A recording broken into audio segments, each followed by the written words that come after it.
Hello guys, स्वागत है आप सभी का Ecotech education ABC of commerce में।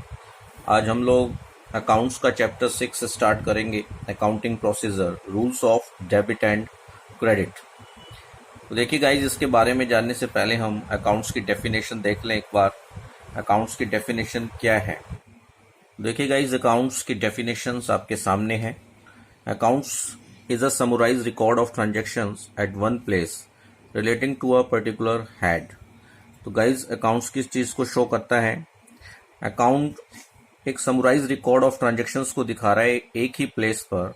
अगर आप देखें, बिजनेस के अंदर कई तरीके की ट्रांजैक्शंस हो सकती हैं, लाइक सेल, जब हम गुड्स को सेल करते हैं, परचेज कर सकते हैं। इसी तरीके से गाइज डेटर्स हो सकते हैं, हमारे क्रेडिटर्स हो सकते हैं। तो इन सभी के रिगार्डिंग हम लोगों को अकाउंट्स को मेंटेन करना होता है। तो इन सब चीज़ों को दिखाने के लिए जब हम अकाउंट्स को ओपन करते हैं तो उसके अंदर एक जैसी ट्रांजैक्शंस ही आती है। जैसे सेल्स अकाउंट में सेल से रिलेटेड ट्रांजैक्शंस लिखी जाएंगी, परचेस अकाउंट में परचेस से रिलेटेड ट्रांजैक्शंस लिखी जाएंगी।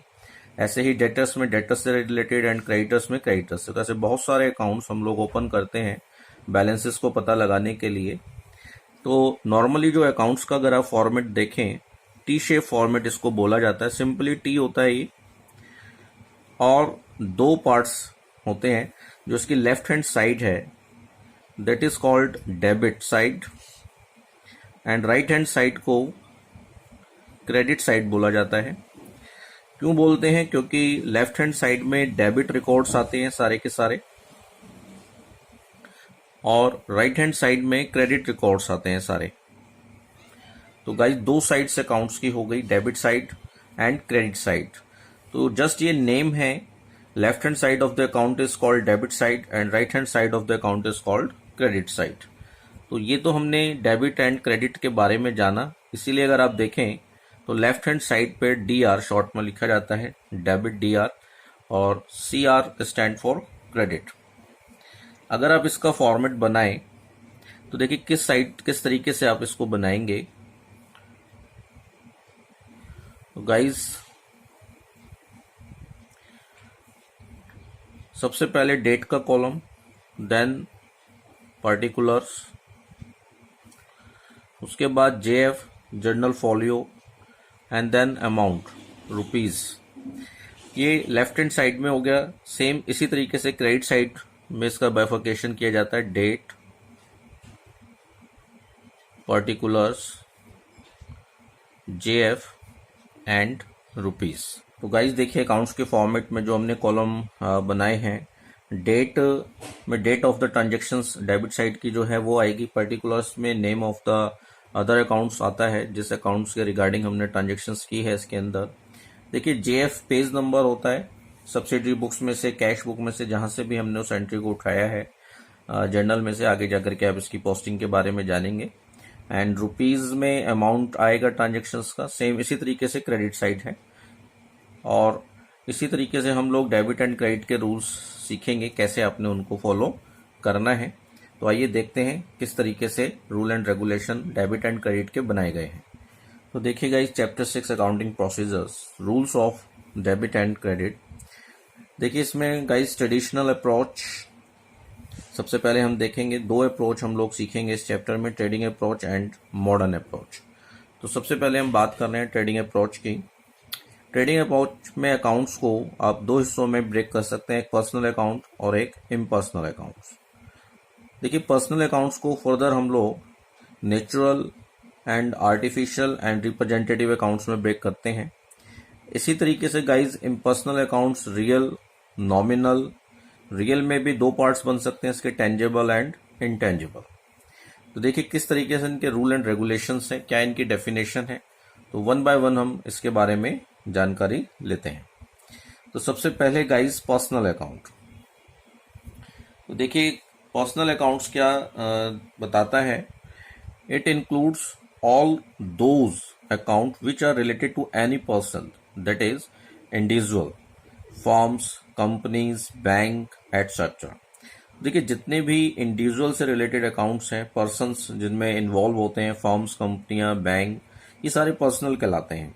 इनको अगेन हम तीन अलग अलग पार्ट्स में डिवाइड कर सकते हैं। First is natural person account. Natural personal accounts कौन से हैं? All accounts of human being और persons, creation of God are included such as Ram's account, Shyam account etcetera. यानी जिस अकाउंट्स में भी नाम जुड़ जाए पर्सन का या पर्सन से रिलेटेड है नहीं, तो वो सारे के सारे नेचुरल पर्सनल अकाउंट्स की कैटेगरी में कवर्ड होते हैं। इसी तरीके से गाइज आर्टिफिशियल पर्सनल अकाउंट्स आते हैं। आर्टिफिशियल पर्सनल अकाउंट कौन से हैं? These includes all those accounts related to organisation which are treated as persons in the eyes of law and having all the legal right as a natural persons have, such as buying selling assets in its name, suing and by sued etc. यानी artificial personal, जिन्हें कानून के रूप में यानी कानून की आंखों से जिनका जन्म हुआ है, वो आपका आर्टिफिशियल पर्सनल अकाउंट उनको बोला जाता है। जितनी भी कंपनियां हैं, फॉर्म्स हैं और बैंकिंग इंस्टीट्यूशंस हैं, वो सब इसमें कवर्ड होते हैं। जैसे रिलायंस इंडस्ट्री लिमिटेड है, पंजाब नेशनल बैंक है, ये सारे आर्टिफिशियल पर्सनल अकाउंट्स माने जाते हैं। इसी तरीके से गाइस तीसरी कैटेगरी आती है representative personal accounts. These accounts are not in the name of any person but are represented at personal account. Example outstanding liability, prepaid accounts, capital accounts, drawing accounts etcetera.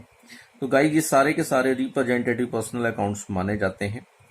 इसमें आपने क्या ध्यान रखना है, इनमें किसी पर्सन का नाम नहीं आ रहा, लेकिन पर्सनल का नाम आपको याद रखना इसमें आवश्यक होता है। जैसे लायबिलिटी आउटस्टैंडिंग है, यानी अभी आपने किसी के पैसे देने हैं तो आपको ध्यान रखना होगा कि किस पर्सन के आपको देने हैं, राम के, मोहन के, सोहन के। ऐसे आपने किसी को प्रीपेड पेमेंट किया है तो आपको ध्यान रखना होगा किसको प्रीपेड पेमेंट किया है। ऐसे कैपिटल प्रोप्राइटर से रिलेटेड है, पर हम प्रोप्राइटर का नाम ना लिख के कैपिटल अकाउंट्स उसको दिखाते हैं। ड्रॉइंग अकाउंट्स जो हाउस होल्ड एक्सपेंस के लिए पैसे विड्रॉल किया जाता है उसको रिप्रेजेंट करता है। तो ये सारे रिप्रेजेंटेटिव पर्सनल अकाउंट्स की कैटेगरी में कवर्ड होते हैं। नाउ द गाइज इसका रूल क्या है, देखिए, debit the receiver and credit the giver. मतलब क्या हुआ कि जो रिसीवर है that will be debit and जो गिवर है जिसने दिए हैं उसको आपने क्रेडिट करना है। तो मैंने बताया था अकाउंट्स के दो पार्ट्स होते हैं, डेबिट एंड क्रेडिट। तो ये रूल्स हमें बता रहा है कि अगर रिसीवर का अकाउंट आप बना रहे हैं है नहीं, और तो उसको डेबिट आप करेंगे, और अगर गिवर के पॉइंट ऑफ व्यू से आप अकाउंट्स बना रहे हैं तो आपने उसको क्रेडिट करना है। देखिए गाइज नेक्स्ट है इम्पर्सनल अकाउंट्स। इम्पर्सनल अकाउंट्स में कौन से कवर्ड हो रहे हैं? It includes all ledger account which are not related to persons, this can be classified as. यानी वो सारे अकाउंट्स इसमें कवर्ड होते हैं जो कि पर्सन से रिलेटेड नहीं है। रियल, इसको भी हम दो पार्ट्स में डिवाइड कर लेते हैं। रियल अकाउंट्स कौन से हैं? It may be of the following types. दो तरीके के हो सकते हैं ये भी, tangible real accounts and intangible real. Tangible में कौन से कवर्ड होते हैं? These are the accounts of those things which can be touched, felt और मेजर। यानी जिनको छुआ जा सकता है, महसूस किया जा सकता है और मेजरमेंट उनका किया जा सकता है। जैसे कि लैंड है, बिल्डिंग है, फर्नीचर है, स्टॉक है, कैश है, ये सारे के सारे टेंजेबल रियल अकाउंट्स आते हैं। टेंजेबल एसेट्स क्या होती हैं हम अपनी लास्ट वीडियो में सीख चुके हैं इनके बारे में। इसके बाद गाइज इंटेंजेबल रियल अकाउंट्स हैं। These are the accounts of those things which can not be touched, felt और मेजर। यानी जिनको ना तो छुआ जा सकता है, ना महसूस किया जा सकता है, ना ही मेजरमेंट जिनका पॉसिबल है। But their value can be measured in terms of money, लेकिन उनकी वैल्यू को मेजर किया जा सकता है मनी के टर्म्स में। लाइक गुडविल है, ट्रेड मार्क्स हैं, पेटेंट्स राइट हैं एटसेट्रा। तो नॉर्मली अगर आप देखें जितनी भी एसेट्स हैं ऑलमोस्ट इसमें कवर होते हैं। सिर्फ बैंक और डेटर्स अकाउंट्स का इसमें हम लोग उसको नहीं लेते। तो इसका रूल क्या है guys? Debit words comes in and credit words goes out. यानी रियल अकाउंट्स हमें ये बताता है कि अगर कोई भी रियल टेंजेबल हो या इंटेंजेबल आपको आपके पास आ रही है, बिजनेस के अंदर कम्स कर रही है, तो दैट विल बी डेबिटेड। और अगर वो चीज़ आपके पास से जारी है तो उसको आपने क्रेडिट करना है। तो ये था रूल इम्पर्सनल अकाउंट्स का। देखिए गाइज नेक्स्ट आता है nominal accounts. These includes all accounts which are related to income, gain and expense और losses। तो जितनी भी इनकम और गेन है, एक्सपेंसेस एंड लॉसेस हैं, वो सभी इसी में कवर्ड होंगे। Like salary paid, commission received, है ना, राइट एटसेट्रा। इसका रूल्स क्या है? Debit all expenses and losses and credit all income and gains. यानी जितने भी एक्सपेंसेस हैं या लॉसेस हमारे बिजनेस में हो रहे हैं, that all will be debited, and जितने भी इनकम्स और गेन हैं उन सबको आपने क्रेडिट करना है। Golden rules of debit and credit under traditional approach की अगर हम बात करें तो तीन कैटेगरी हम बना सकते हैं: personal account, real account and nominal account. और मैंने इसको टी शेप फॉर्म में दिखाया है। देखिए, debit and credit, personal accounts में डेबिट आपने कब करना है? रिसीवर को, और क्रेडिट कब करना है? गिवर को। इसी तरीके से अगर हम रियल अकाउंट्स की बात करें तो रियल्स में डेबिट कब करना है आपने? वर्ड्स कम्स इन, यानी अगर रियल अकाउंट से रिलेटेड कोई चीज आ रही है दैट विल बी डेबिटेड, और व्हाट गोज आउट अगर यानी जा रही है दैट विल बी क्रेडिटेड। इसी तरीके से अगर नॉमिनल अकाउंट्स की हम बात करें तो आपने डेबिट कब करना है? जितने भी एक्सपेंसेस एंड लॉसेस हैं that all will be debited, and जितने भी इनकम एंड गेन्स हैं दैट विल बी क्रेडिटेड। तो देखिए गाइज, ये हमने देखा कि ट्रेडिशनल अप्रोच में हम तीन पार्ट्स में मोटे मोटे तौर पे अकाउंट्स को डिवाइड कर सकते हैं, और उनके रूल्स के बारे में हमने जानकारी ली। आइए गाइज, अब हम मॉडर्न अप्रोच के बारे में जानते हैं। ज़्यादा पॉपुलर है, जिसके बेसिस पे हम लोग अकाउंट्स प्रिपेयर करेंगे। तो इसके अकॉर्डिंगली अगर आप देखें, अकाउंट्स को हम 5 हिस्सों में ब्रेक कर सकते हैं: assets, liabilities, capital, expense and revenue. Accounting equation में भी हमें इस चीज की जानकारी मिल चुकी है। एसेट्स में क्या क्या चीजें आती हैं? These accounts includes assets and properties such as land and building, plant and machinery, furniture, patent, inventory etcetera. तो आई थिंक इन चीजों में अब आपको दिक्कत नहीं है, क्योंकि अकाउंटिंग इक्वेशन आप लोग कर चुके हैं। लाइबिलिटीज अकाउंट्स में कौन से कवर्ड हो गए? These accounts includes loan account, creditors account, outstanding account. यानी जो आउटसाइडर लाइबिलिटीज हैं, एक्सटर्नल लाइबिलिटीज हैं, वो सारी की सारी लाइबिलिटीज अकाउंट्स में आएंगी। ऐसे ही तीसरा हिस्सा है capital account. They refers to the account of the proprietors partner who invested money in the business.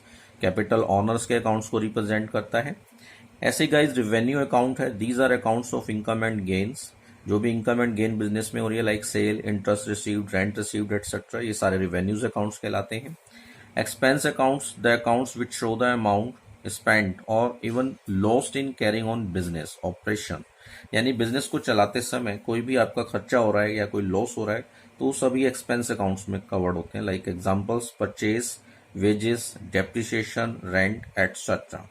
तो ये तो गाइज इसके बारे में हो गया। अब देखिए, इसके rules of debit and credit हम लोग जानेंगे मॉडर्न अप्रोच में। देखिए, मोटे मोटे मैंने इसको दो हिस्सों में डिवाइड कर दिया है। एसेट अकाउंट्स अगर आप ओपन करें या एक्सपेंस अकाउंट्स ओपन करें, उसमें एक ही रूल अप्लाई होता है। इंक्रीज अगर हो रहा है तो वो डेबिट की जाएंगी, और अगर डिक्रीज हो रहे हैं तो क्रेडिट की जाएगा। यानी एसेट्स अगर आपकी बढ़ रही है तो आपने डेबिट करना है, और अगर घट रही है तो डिक्रीज करना है। यही सेम रूल एक्सपेंस के लिए भी होगा।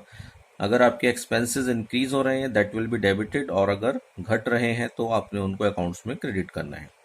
इसी तरीके से गाइस, कैपिटल, लाइबिलिटी, रेवेन्यू के लिए एक ही रूल अप्लाई होंगे। अगर बिजनेस में हमारी कैपिटल डिक्रीज हो रही है दैट विल बी डेबिटेड, और अगर इंक्रीज होती है that will be credited. Same treatment liability के लिए भी होगा और रेवेन्यूज के लिए भी होगा। तो गाइज, आपने देखा कि अगर एसेट्स और एक्सपेंस हमारे इंक्रीज होंगे तो डेबिट होंगे, और अगर डिक्रीज होंगे तो क्रेडिट होंगे। कैपिटल, लाइबिलिटी और रेवेन्यू में उल्टा हो जाएगा, अपोजिट है इसका। अगर डिक्रीज होंगे तो डेबिट होंगे, और अगर इंक्रीज होंगे तो क्रेडिट होंगे। तो ये थी गाइज मॉडर्न अप्रोच। उम्मीद है आपको समझ में आई होंगी दोनों अप्रोच। देखिए गाइज, मॉडर्न अप्रोच के बेस पे टी शेप अकाउंट किस तरीके से ओपन हम लोग करेंगे और बैलेंसिंग कैसे की जाती है, वो चीज़ हम और सीखते हैं। आपकी स्क्रीन पे क्वेश्चन रिफ्लेक्ट हो रहा है। Open a T shape account for the furniture and right the following transactions on the proper site. तो देखिए, हमारी बुक्स में ये इलस्ट्रेशन 6 है।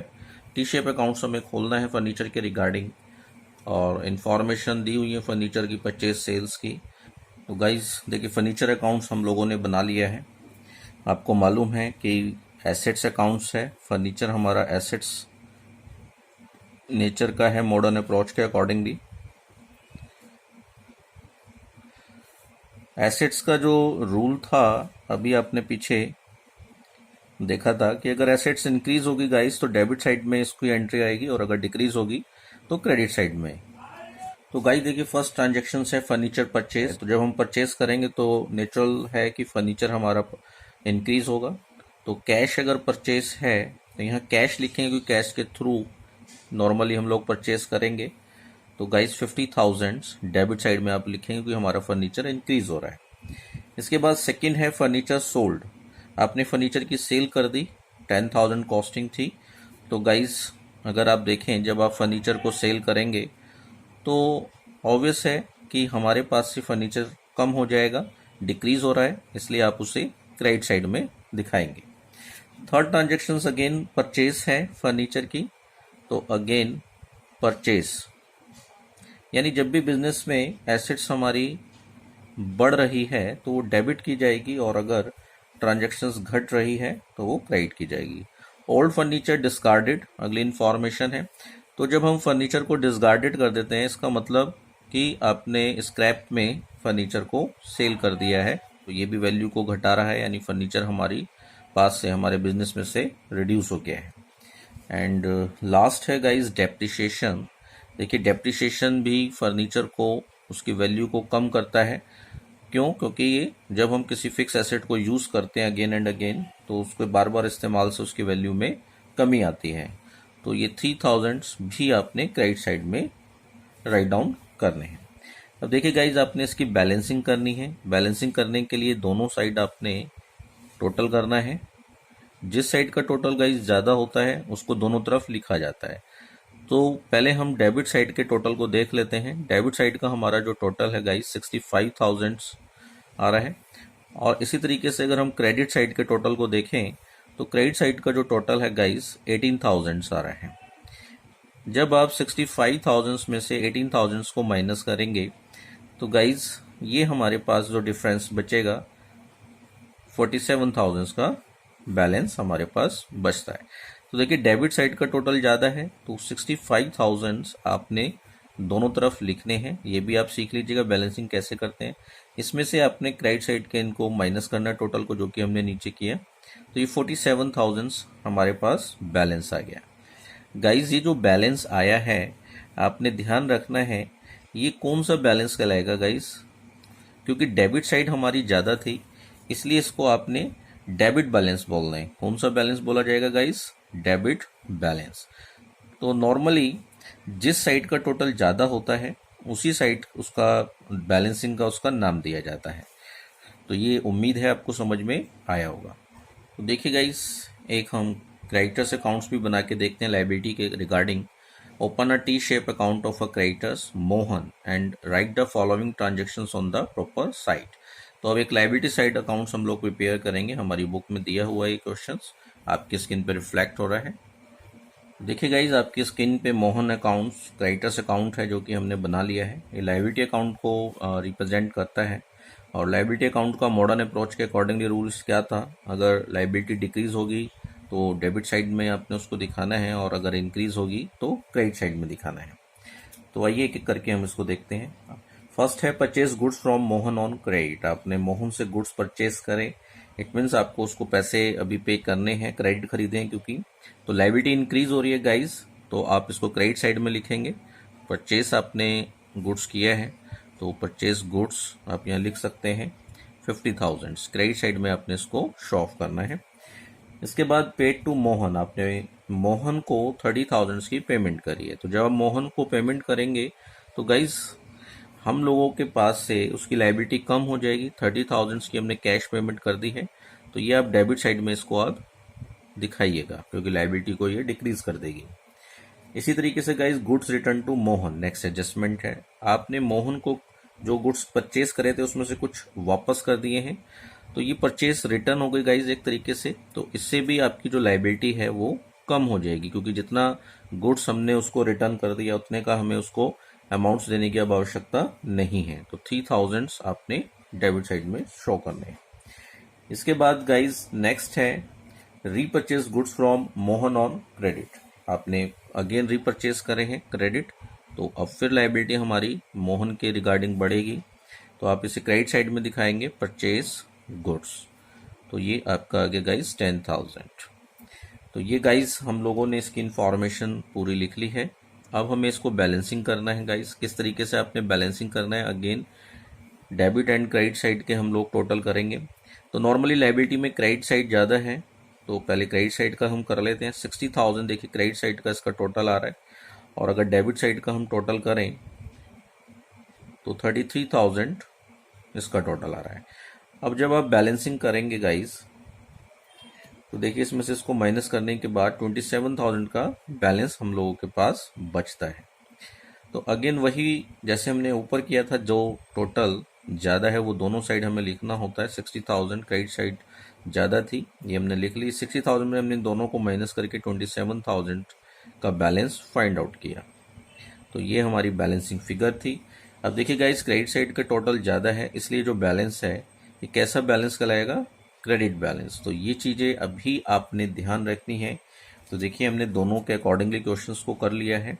एसेट्स के अकॉर्डिंगली भी देखा हमने डेबिट बैलेंस निकाल करके, और लाइबिलिटी मोहन का जो क्रेडिटर्स अकाउंट बना करके देखा क्रेडिट बैलेंस किस तरीके से फाइंड आउट किया जाता है। तो गाइज, ये rules of debit and credit हम लोगों ने सीखे, उम्मीद है आपको समझ में आए होंगे। तो इसको आप वीडियो को शेयर कीजिएगा, लाइक कीजिएगा, कमेंट बॉक्स में मुझे बताइएगा कि इनमें आपको कोई और दिक्कत है तो उसके रिगार्डिंग मैं कोशिश करूँगा आपकी प्रॉब्लम सॉल्व करने की। और नेक्स्ट टॉपिक भी आप मुझे बता सकते हैं जिस पर आप वीडियो चाहते हैं। And thanks for watching this video.